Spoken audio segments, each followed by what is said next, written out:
हाय, नमस्ते। कैसे हैं आप सभी? मुझे पूरा विश्वास है स्वस्थ होंगे, मस्त होंगे और व्यस्त होंगे। एक बार फिर हाजिर हूँ मैं सृजन के साथ, संध्या के साथ में। और इस बार का विषय है जो है सो है, यानी एक्सेप्ट द प्रेजेंट। हाय, नमस्ते। मैं संध्या गुप्ता, एक माँ, एक पत्नी, एक लेखक, एक काउंसलर, एक सोशल वर्कर और आप सबकी अपनी दोस्त। और यह है मेरे विचारों का सृजन। मेरे चैनल सृजन बाय संध्या गुप्ता में आप सभी का स्वागत है। आज के समय में ये विषय बहुत बहुत बहुत इम्पोर्टेंट हो गया है। तो किस तरह से जो है सो है को स्वीकार करें, इसके लिए 7 पॉइंट। सबसे पहले याद रखें, हमें जो प्रेजेंट मोमेंट है that is the most important moment. जो पास्ट है वो पास्ट है, जो फ्यूचर है वो फ्यूचर है। नंबर 2, ये आपका जीवन है और आपके जीवन में इस वक्त जो भी हो रहा है, जो भी परिस्थितियां है, जो भी व्यवहार है या जो भी रिश्ते हैं, सिर्फ और सिर्फ आपकी जिम्मेदारी है। जो प्रेजेंट है उसको स्वीकार करें। कैसे स्वीकार करें?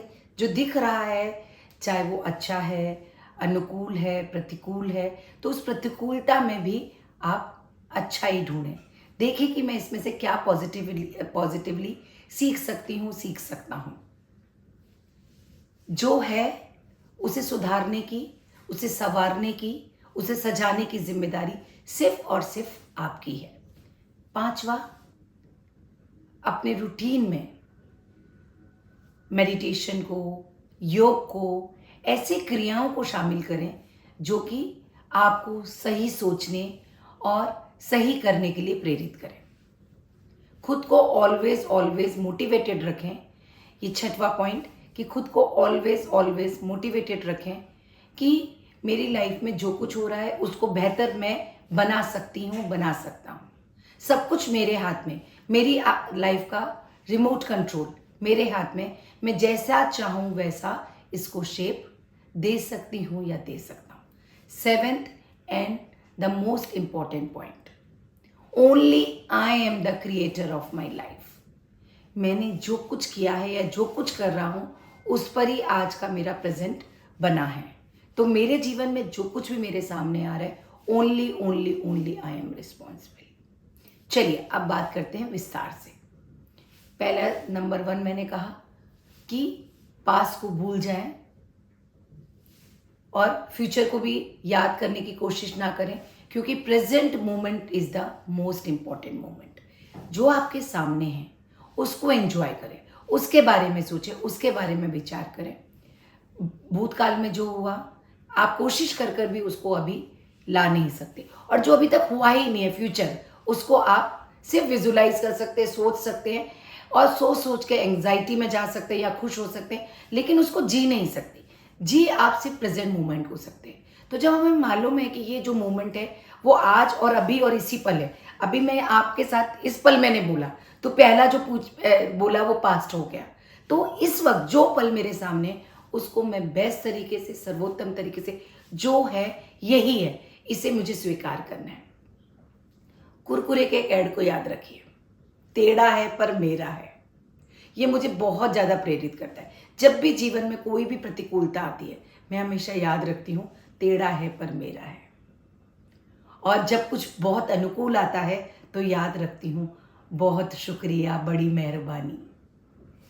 तो हमेशा बस ये 2 एटीट्यूड याद रखें। जब कुछ सब कुछ आपके हिसाब से हो रहा है, बहुत अच्छा चल रहा है, तो उसकी मेहरबानी। और जब कुछ प्रतिकूल चल रहा है तो जैसा है, टेढ़ा है पर मेरा है। और एक और चीज़ मैं अक्सर करती हूँ, खुद को चैलेंज देती हूँ, देखें ज़रा किस में कितना है दम, कि ये जो मेरी प्रतिकूलता चल रही है इसमें दम है, या मुझे मेरे अंदर इतना ताकत है, इतनी शक्ति है, इतना सामर्थ्य है कि मैं इन सबको ठीक कर सकूं। सेकेंड पॉइंट, ये जीवन आपका है। हम कहते हैं मैंने लास्ट वीडियो में कहा था माई लाइफ माई रूल्स। तो जब ये जीवन मेरा है तो इसकी पूरी की पूरी जिम्मेदारी मेरी है। अपनी किसी भी परिस्थिति के लिए दूसरे को दोष देना बंद करें। हम बहुत आसानी से अपने जीवन में आ रही प्रतिकूल परिस्थितियों के लिए दूसरों को दोष देने लगते हैं, इसके कारण ऐसा हुआ, उसके कारण वैसा हुआ। और जब कुछ अच्छा होता है उसके लिए हम बोलते हैं मैंने ऐसा किया, इसके लिए ऐसा हुआ। तो याद रखें, ये जीवन आपका है।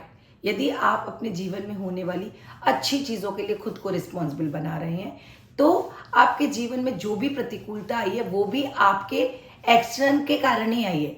जो भी आपने किया है उस वजह से ही आया है, चाहे वो आपने बोलकर किया हो, एक्शन से किया हो, किसी को हर्ट किया हो।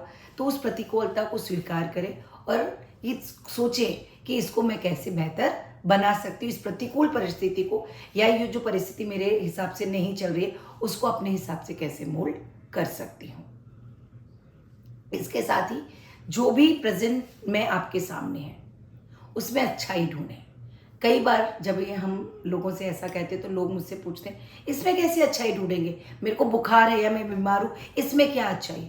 अगर आप ढूंढेंगे अच्छाई तो इसमें ये अच्छाई है, नॉर्मल आप अपने बिजी रूटीन के कारण रेस्ट नहीं कर पाते, लेकिन क्योंकि आप बीमार हैं तो आप रेस्ट करें। आप बोलेंगे it is so funny, I know it is funny, पर अगर आप ऐसी पॉजिटिविटी को ढूंढ लेंगे, पकड़ लेंगे, उसको पकड़ कर रखेंगे, तो आप एटलीस्ट जो आपका पीरियड चल रहा है, जो बीमारी का पीरियड चल रहा है, प्रसन्नता से और खुश होकर निकाल सकेंगे।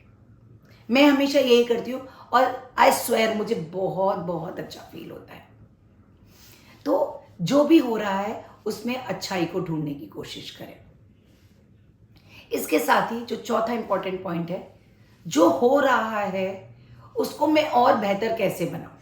अगर अच्छा हो रहा है तो भी सोचें कि आज मैंने इतना अच्छा किया, इसमें ये और क्या बेहतर कर सकते थे कि ये और बेहतर होता। और अगर कुछ ठीक नहीं चल रहा है तो ये सोचें कि ये ठीक क्यों नहीं चल रहा है, उस पर मनन करें और इसको कैसे बेहतर बना सकते हैं, इसके ऊपर सोचें और कार्य करें। और ये इसमें मदद करेगा योग, मेडिटेशन और अच्छी पुस्तकों का पढ़ना। ये 3 आदतें जीवन में बहुत बहुत इम्पॉर्टेंट हैं। योगिक क्रियाएं, आप योगा करें, उससे आपका मन शांत होगा, आपकी श्वसन प्रक्रिया अच्छी होगी, उससे आप मेडिटेशन में कंसंट्रेट कर पाएंगे। और अच्छी बुक पढ़ेंगे, तो जब अच्छी बुक्स पढ़ते हैं और मेडिटेशन करते हैं तो उसका कॉम्बिनेशन आपको अपनी जीवन की समस्याओं का सामना करने में बहुत अधिक मदद करता है। तो आप अपने मेडिटेशन और अच्छी पुस्तकों को पढ़ना, ये तो आवश्यक अंग होना ही चाहिए आपके जीवन की दिनचर्या में। लेकिन इससे ज़्यादा इम्पॉर्टेंट है योगिक क्रियाएं करना। आप योगिक क्रियाएं ज़रूर करें। आपसे हार्ड क्रियाएं नहीं होती, मुझसे भी हार्ड क्रियाएं मैं बहुत अधिक नहीं कर पाती हूँ, पर वो जो सूक्ष्म क्रियाएं हैं, जो श्वसन की क्रियाएं हैं, वो क्रियाएं भी आपके वो संतुलित करने में आपको बहुत अधिक मदद करती हैं। और सबसे ज़्यादा ऑलवेज मोटिवेटेड रहें कि मुझे ये जीवन एक बार मिला है और मैं इसको बेस्ट बनाकर दिखाऊंगी। खुद से चैलेंज करें, किसी और को चैलेंज ना करें। जहाँ से भी अच्छा मिल रहा है वो सीख लें। किसी से भी जेलेसी ना करें कि अरे यार उसकी लाइफ में ये सब बहुत अच्छा चल रहा है, तो सोचिए उसकी लाइफ में, उससे पूछें कि आप ऐसा क्या करते कि आपकी लाइफ में सब कुछ अच्छा चल रहा है, मैं भी वैसा करना चाहती हूँ। सब जगह से अच्छी चीज़ें ले लें और मोटिवेट करें खुद को कि जब ये कर सकते हैं तो मैं भी कर सकती हूँ, मैं भी कर सकता हूँ। और खुद को हर रोज़ सुबह उठते ही, आँख खोलते ही बोले यस, आज का दिन तो मेरा बेस्ट डे है जीवन का और मैं इसको बेस्ट बनाने की जिम्मेदारी भी मेरी है। मैं अपना पूरा इनपुट डालूंगी, 100% दूंगी और इसको बेस्ट बनाकर ही मानूंगी। 7वां और the most important point, only I am the creator of my life. मेरे जीवन में आज जो भी है, अच्छी परिस्थिति है या प्रतिकूल परिस्थिति है, सिर्फ और सिर्फ मेरे कर्मों का फल है। जो मैंने पास में किए हैं वो भी हो सकते हैं, मैंने जो लोगों से बातचीत की है, लोगों को कहीं हर्ट कर दिया है या लोगों को खुश किया है, उसका फल है। जो भी अच्छा है वो आपके अच्छे कर्माज हैं और जो भी प्रतिकूल है वो आपके बैड कर्माज हैं। और जैसे आप सभी जानते हैं, मैं नारायण रेकी से जुड़ी हुई दीदी हमेशा कहती हैं कि हम मन क्रम वचन से जो कर्म करते हैं वो हमारे जीवन को शेप देते हैं। तो हमें अपने जीवन को खुद से अच्छी शेप देनी है। कैसे देनी है? ऑलवेज सिर्फ और सिर्फ अच्छा सोचें, सिर्फ अच्छा करें और अच्छा ही बोले। कोई कितना भी बुरा सोच रहा हो, बुरा कर रहा हो, बुरा बोल रहा हो, उसको हमेशा चैलेंज दे। जो मैंने पहले कहा, देखे ज़रा किसमें कितना है कम, उसको करने दीजिए जितना भी वर्ड्स वो कर सकता है, और आप करिए जितना भी बेस्ट आप कर सकते हैं, because you are the creator of your own life. उस परम पिता ने ये हमें जीवन दिया है, लेकिन इस जीवन को किस तरीके से, किस रूप में हमें प्रेजेंट करना है, this is up to us only. तो ऑलवेज ऑलवेज अपने जीवन का बेस्ट क्रिएटर बने और अपने बेस्ट वर्जन में सामने आए। अगले हफ्ते फिर मिलेंगे एक नए विषय के साथ। तब तक के लिए नमस्ते।